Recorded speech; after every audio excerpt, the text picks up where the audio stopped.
Transformation of the Global Security Scene and the Future Position of Europe. This session is organized in partnership with the ERSTE IWM Europe's Futures Fellowship Program. We welcome Ambassador James O'Brien, former head of the Office of Sanctions Coordination at the US Department of State. The interviewer will be Zsuzsanna Szelényi, former politician and program director at the CEU Democracy Institute. Hello. Yes. So hello, everybody. It's nice to see you still around in this very long and dense and hopefully exciting program. So I have an honor to have a short talk with James O'Brien, who is a long member of the US Foreign Policy Administration, started many, many years ago, working with Madeleine Albright in her various functions, and UN ambassador and state secretary of the US, and also you were working during the Clinton administration with hostage, is that right? Obama for hostages and on sanction policies, and recently, until January this year, you were Assistant Secretary of State for European and Euro-Asian Affairs. So James knows the word pretty well from West and East, and we are talking about the word now. So the last 70 years, the international global order was the norm setting in our world, and it was working pretty well, providing stability or predictability, at least, for most of the countries in the world. But that has changed in the last 1 or 2 decades, and new emerging powers and adversaries or critics are questioning the normalcy of the international order, the Western liberal international order. This geopolitical disruption hastened the kind of dissolution or weakening of the West, the Western order, and now we are seemingly in a kind of international chaos. We are coming out from one international order which is going somewhere, but we are definitely not in an order, a new order yet. Do you agree with this analysis? And where are we heading? And we have 12 minutes, right? Yes. I started working at the State Department 10 days before the fall of the Berlin Wall. And at the time I said, nothing more interesting is going to happen, and I don't even know where the cafeteria is yet. In our system, you go in and out, and I feel, I don't know if it's cursed or lucky to be at this moment where we are at the end of this 70 or 80 year post-war framework, and we don't know what will come next. So I maybe just make 3 points. I think there are 2 trends that overwhelm every other one, and then a question about how we approach them. So one is the rise of China. Every single decision we have to make has to keep in mind that China is a technologically sophisticated power, interested in seeing global standards follow its lead, and with the capacity to overwhelm many of our economies. The question is whether, I'll say, the US and our traditional partners in Europe, North America, Asia, work together when we are roughly the same size and richer than China, or we try to manage separately, as I think Hungary is trying to do a bit. There's simply no way that 1.25 billion people against 9–10 million people is a fair fight. So we should do that together. Second question is, who is responsible for public goods?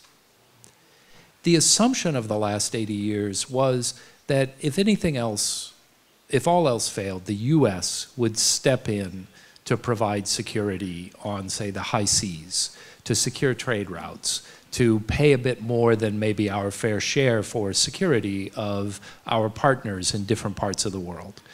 And that's now in a point of controversy. So some of that is a normal argument. Is everybody paying as much as they should? As the states of Europe get richer, should they pay more for their own security? And in the US, there's a consensus among all kind of mainstream observers that, yeah, it's probably time to keep renegotiating the terms on which the US gets involved. But what's different in this administration is that there are significant voices saying that the US should no longer provide for public goods like freedom of navigation. That's a very real change. It means that there's no longer a sort of court of last resort on the many issues that come up globally every day. And that leads me to my third point, the one I'll make here, which is how do we transition to deal with those challenges from the world that we had before? I'm trained as a lawyer. In the US system and the Anglo legal world, we tend to work incrementally. You take what's there and you begin adapting it to a new context. That's a comfortable world for me, but I'm not sure that that's the world we're going to have. I think there may be some traumatic breaks where certain public goods won't be provided, like, for example, responses to dramatic weather events that cause mass migrations. And there won't be someone to provide the infrastructure and the help to deal with that kind of situation. And then we will have to see whether the states of the world can come together to engage and try to solve those problems. And we may have to do that from scratch rather than by adapting institutions that have served us, somewhat well for years. It's very interesting what you're saying. So it's much more than foreign policy, right? It's all the global problems we are facing in these days. And of course, the new global order should find kind of a power or anchor to manage all of these problems, not just the basic resources. So can this new order be still liberal? Yeah, I regarding realize that, the Trump administration is questioning a lot of basic liberal rules like free trade and alliance building, multilateral organizations. That's a probably too big a question for me anyway right now. I think the question I'd like to see is will the new order be personal rule, or will there be rules that are applied? And then the question of whether it's liberal, I think, goes to, is it rooted in notions of individual choice and freedom and progress, right? The kind of people who criticize liberalism talk about a more communitarian approach. And in a way, that's a subsidiary discussion. What we're facing right now is the choice of, certainly the country I know best, the president trying to say that all decisions must be made by him personally and that there ought not be constraints. So can it be based on a set of rules? And there I think Europe has substantial leverage. I believe that Europe and the US, again with other partners, Japan, Korea, Australia, Canada, need to work together because of the rise of China. But Europe can begin to say that there are certain conditions that make it possible for it to work with the United States. And I think having an erratic leader who constantly renegotiates the terms of engagement might be unacceptable. I think the lesson from what's happening on Ukraine and the defense spending in Europe is actually an example of how to do this well. To say that Europe will step up, will do more.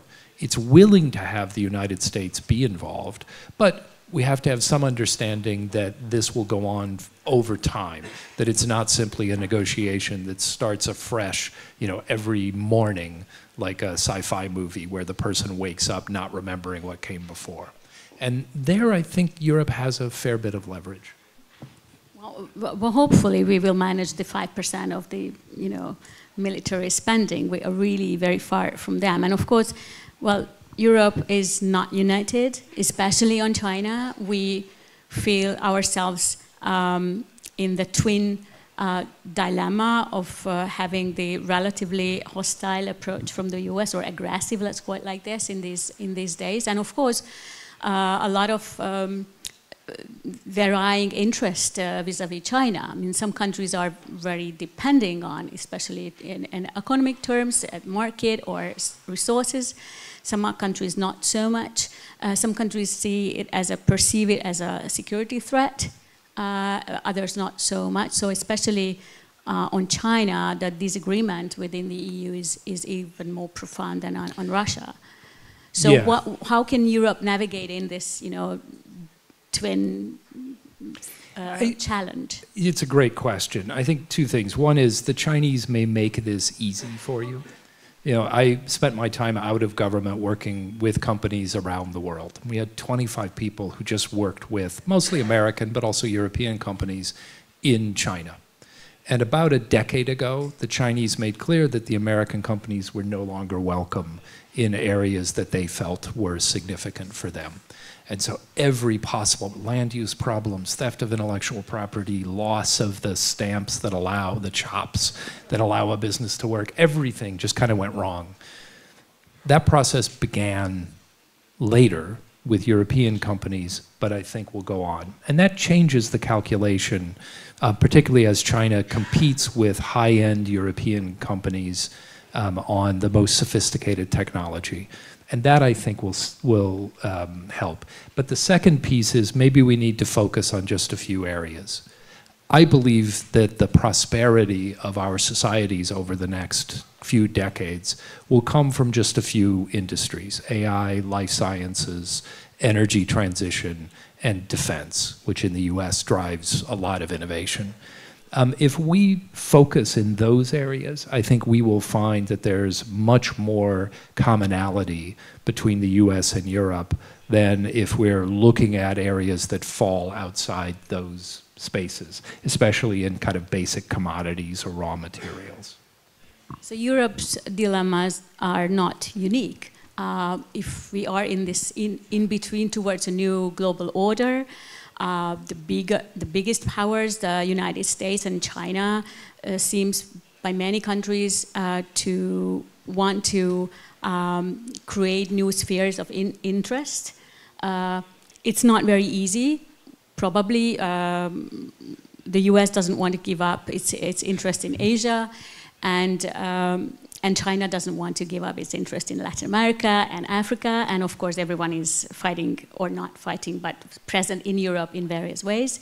So there's a concept among smaller countries of connectivity or sovereignty. Many countries are more capable in certain way to express their sovereignty. They want to demonstrate more autonomy. So there are lots of countries who are trying to remain in between, to try to communicate with everyone. It's the Hungarian Prime Minister Viktor Orbán is one of the example who opened the policy of opening to the East 15 years ago. He announced connectivity paradigm a couple of years ago, demonstrating that the room for maneuvering, the freedom of maneuvering, should stay at national level. So is this good for something? Is it helping to create a new global order? Is it a useful strategy? What do you think of that? Yeah, I think there's room for countries to experiment. We're not, let me make clear who we is. I think all of us collectively are not rushing toward the creation of totally separated blocks in the way that, say, Stalin wanted the sort of socialist world to be completely separated from the West. And that allows countries to draw slightly different paths as they look forward. But I do think as a small and medium company, you need to develop either a particular expertise that makes you invaluable, or be a part of a larger entity that you can influence. So for Hungary, obviously, the veto in EU councils is a critical way of amplifying its voice and its concerns. The Prime Minister has put a great deal of friendship or effort into the relationship with President Trump. You know, whether that buys him some extra influence with the US, I think is something that we will see, because the US president is not famous for respecting others other than the great powers. But that effort to be a part of a bigger thing is, I think, critical, but it has to be rooted in a clear sense of what special offer the small and medium country has to give to the larger bloc.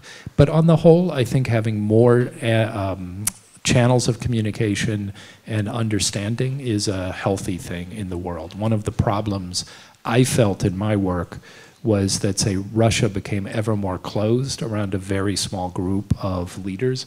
You know, others didn't know what was happening. It became very hard to have normal conversations. Just, you know, from 20 years ago when I could travel to Moscow and have regular conversations, by the time President Putin returned to the presidency, all of a sudden, the channels were just choking off and choking off. I don't know that that contributed to the specific, you know, decisions he's made over the last decade, but it certainly didn't make it easier to understand or to respond or anticipate that. And I think we don't want to repeat that with other great powers. Yeah, of course, this can be sometimes very destructive strategies and tactics, and we definitely don't want that. Well, thank you very much, James O'Brien. It was wonderful to talk to you, and I pass you on my wonderful colleagues for the next panel. Thank you very much.